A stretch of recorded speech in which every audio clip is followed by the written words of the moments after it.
Ladies and gentlemen, welcome back to another episode of Just Another Talk. And on this episode, we're going to be talking about Charlamagne interviewing Vice President Kamala Harris. Now, it's officially been 6 days since the interview, and some of you probably have watched it. If you haven't, I suggest you go watch it.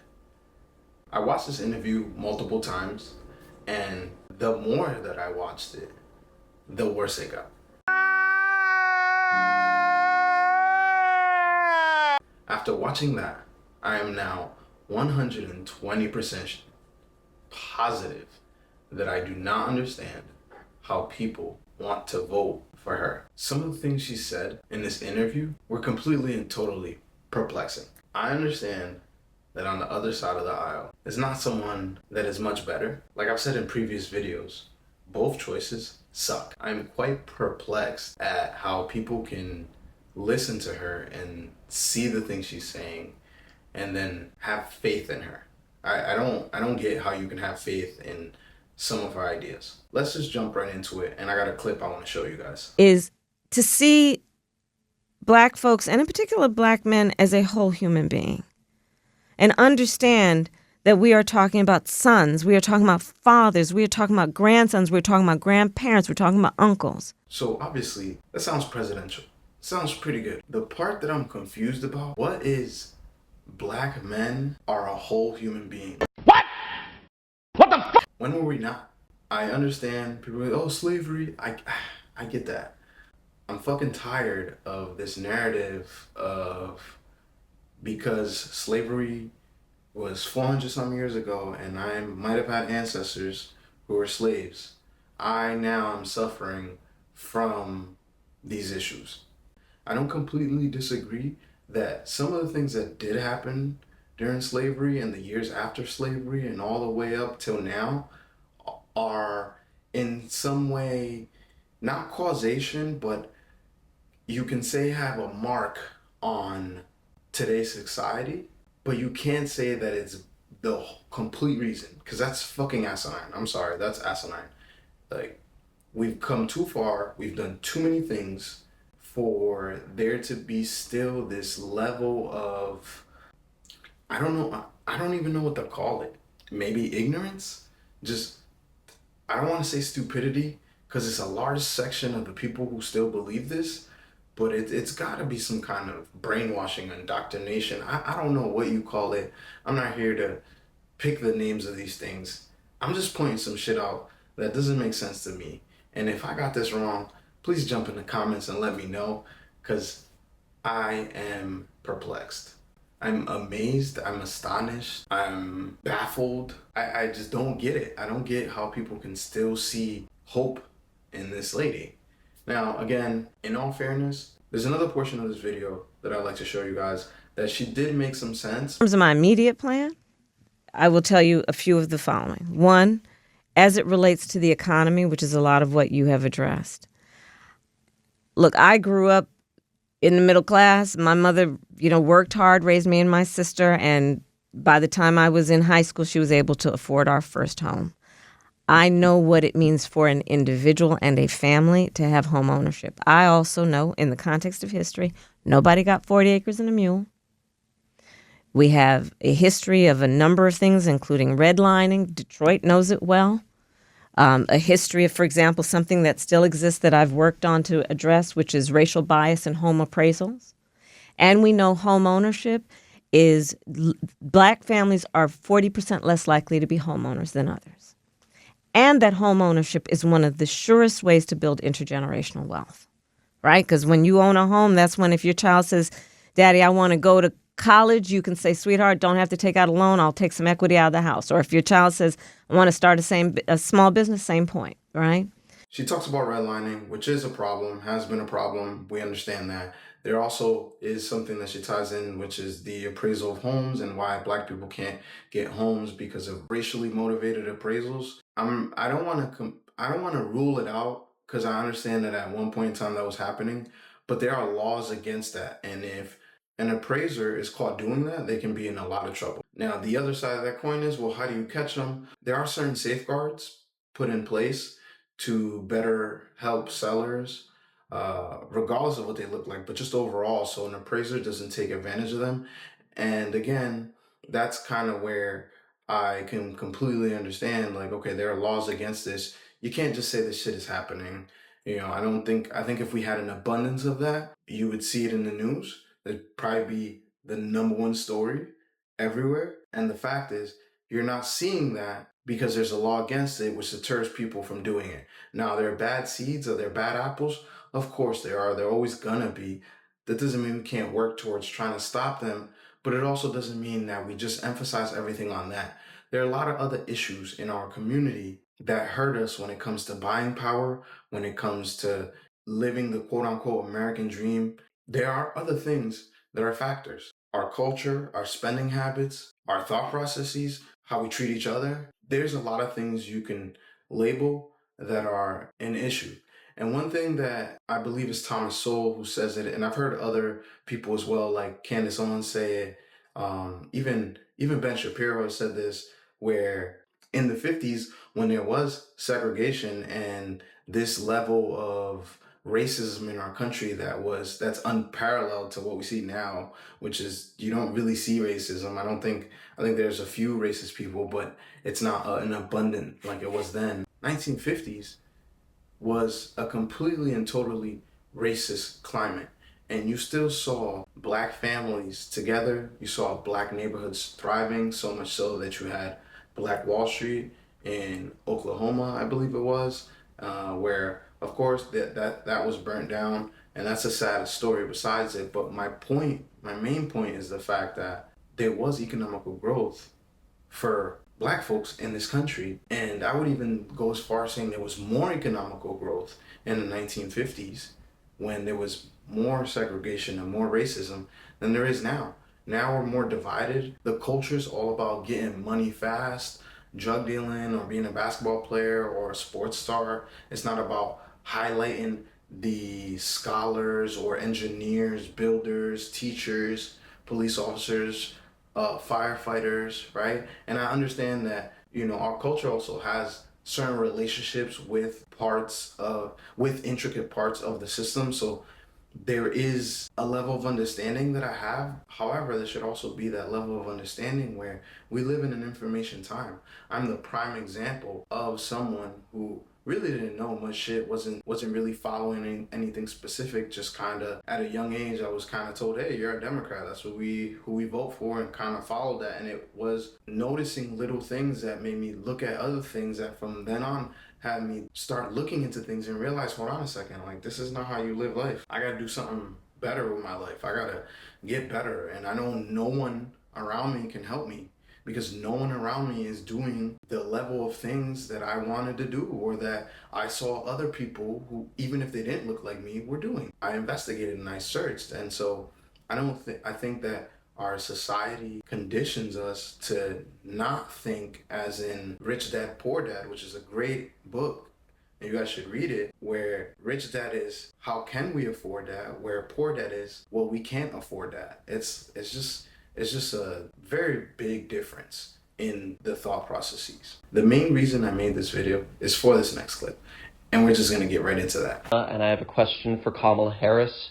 Could you please respond to Trump's claim that he's going to use the Alien Enemies Act of 1798 to round up immigrants if he wins the election? This law was last used to put Asian Americans in internment camps during World War II, and I have a sneaking suspicion that if Trump wins, he's going to use this law to put anyone that doesn't look white in camps.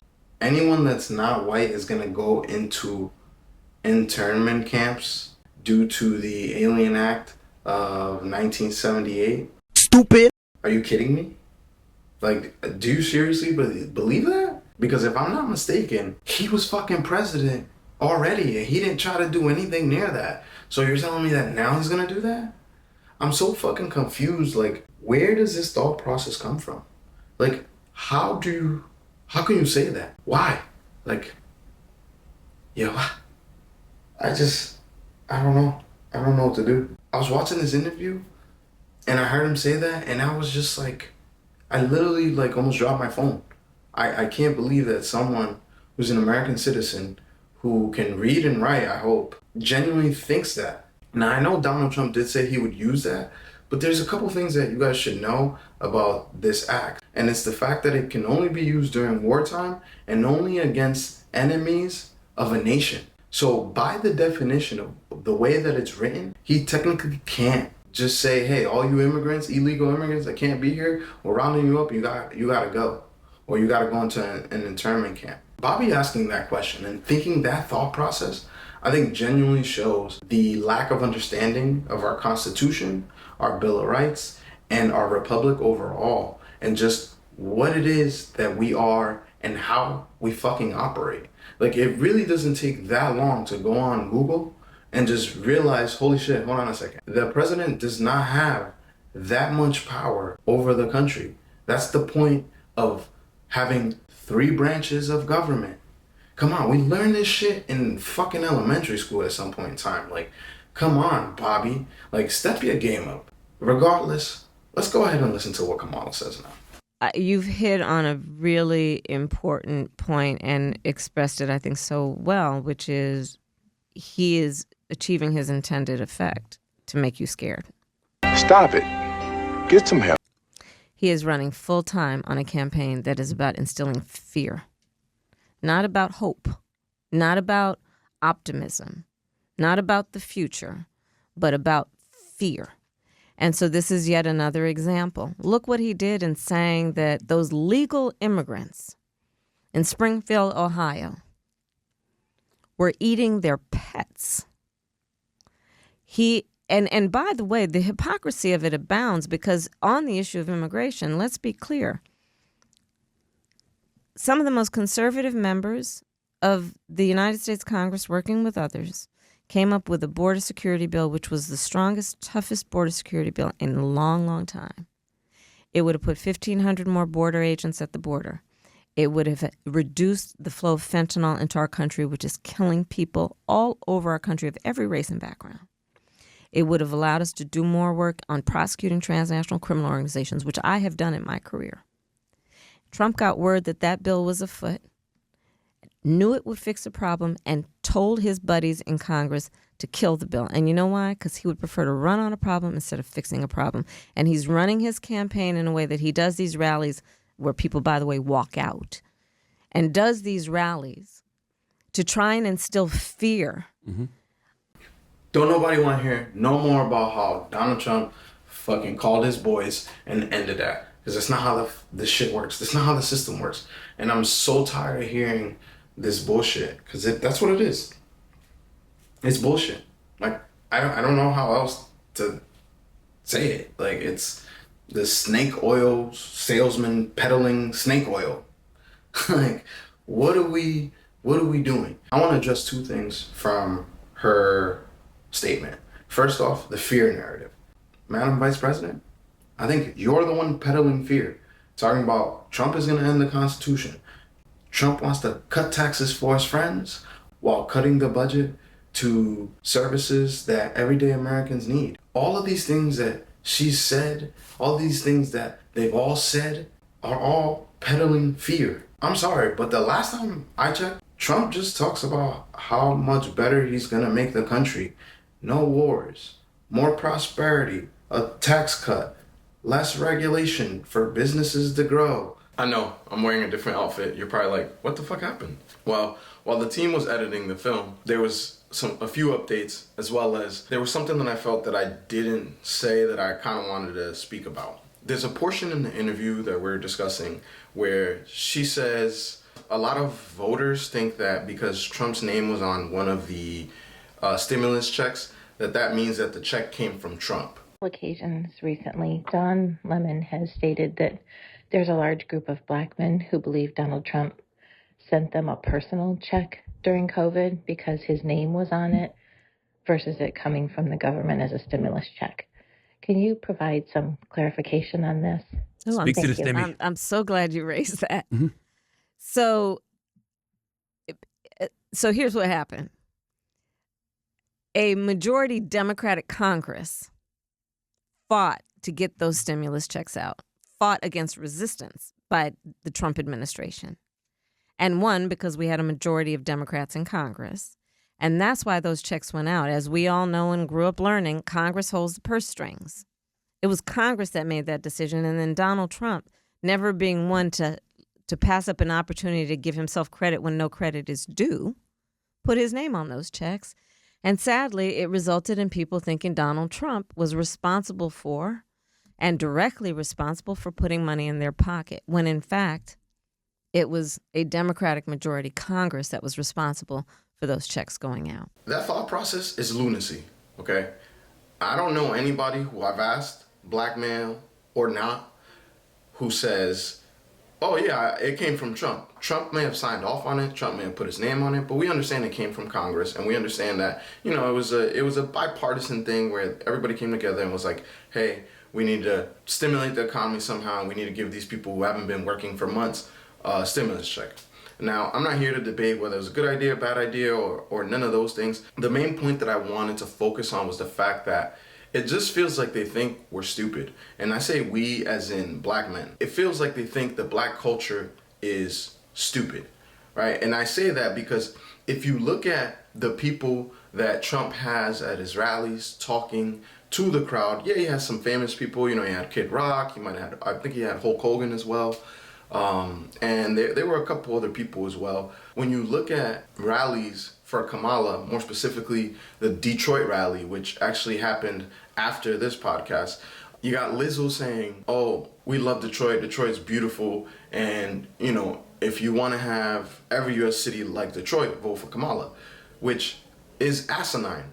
You know, then you have Usher coming out and singing. Basically, it just felt like a slave ship. Like, we're singing, hoping that things get better. Then you have also Kamala pandering to churches and church leaders. You know, I've always been a part of the black church, and, you know, that's the strength of the black people, and right, and all of these ideas that to me are based out of ignorance. Because not all black people go to church, and even though a lot of black people might be religious, I would even counter and say we're more spiritual than religious, right? Now, I'm not here to debate, you know, semantics, but just that overall positioning and the overall thought process of saying, oh, you know, we're gonna go call artists and we're gonna bring Lizzo and Beyonce and Usher and these people who, first and foremost, are entertainers. Second off, their opinion changes with the fucking wind, okay? And third off, I'm genuinely curious why these people go on stage and support Kamala, because she hasn't said anything that is worth supporting. Not only that, but then it also makes me think, what kind of dirt do the Democrats have on these people that are going on stage and professing their alliance to Kamala?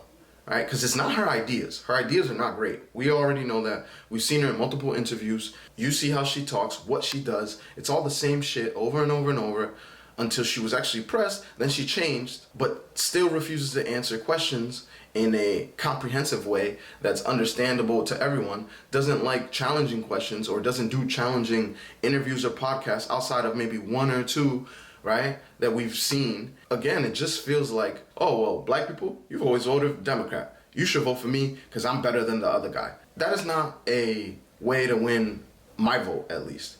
It might work for other people who might not look into things as deep as I have, but that shit does not work for me. And I really wanted to address that because I didn't say that in the previous part of the video. It's something that I suggest all black folks look into this.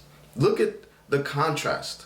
Like, you even have Democrats who've left the Democratic Party to endorse Trump. And I believe it was a couple days ago, maybe yesterday, I'm not exactly sure, Tulsi Gabbard changed from a Democrat to the Republican Party. So that should be interesting within itself. She's an educated woman. And as a matter of fact, she actually destroyed Kamala in the 2020 presidential race, which I'm surprised that she didn't get the candidacy. Congresswoman Gabbard, you took issue with Senator Harris confronting Vice President Biden at the last debate. You called it a, quote, false accusation that Joe Biden is a racist. What's your response? I want to bring the conversation back to the broken criminal justice system that is disproportionately negatively impacting black and brown people all across this country today. Now, Senator Harris says she's proud of her record as a prosecutor and that she'll be a prosecutor president, but I'm deeply concerned about this record. There are too many examples to cite, but She put over 1,500 people in jail for marijuana violations and then laughed about it when she was asked if she ever smoked marijuana. What were you listening to when you was high? What was on? What song was Oh my goodness. Oh yeah, definitely Snoop. Tupac. For sure. For sure. People quickly jumped on what they saw as a contradiction, given that Tupac and Snoop Dogg were not producing music while she was in college. Harris graduated from Howard University in 1986 and later got her JD from the University of California in 1989. Tupac's debut album, Tupacalypse Now, came out in 1991, and Snoop's first album, Doggy Style, followed a few years later in 1993. I think it's going to be, and I'll say it now, I think it's going to be landslide for Trump. You also have articles coming out now saying if things continue as far as the mail-in voter ballots, then Trump is going to win and we'll know by election night. So with that said, guys, like, share, and subscribe. I definitely want to hear your comments. I want to know what you think. I want to know what you think about my idea. If you think I'm wrong, tell me why.